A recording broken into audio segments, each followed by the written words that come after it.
Okay, wala muna tayong memes or any katatawanan. Just a food for thought. Be kind with your words. You never really know what someone is going through. People can smile, can laugh, and act like everything is fine.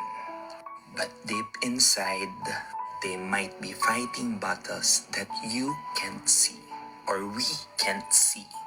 Kaya it's very important to be gentle with your words.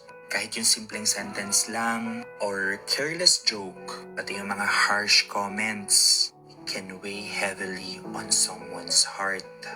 Pero sa simpleng kind words, simpleng pag-intindi, or even a small smile like this, nakakapagpagaan na yan ng araw ng isang tao. So bago ka magsalita or mag-comment sa ibang tao, you pause and think about it.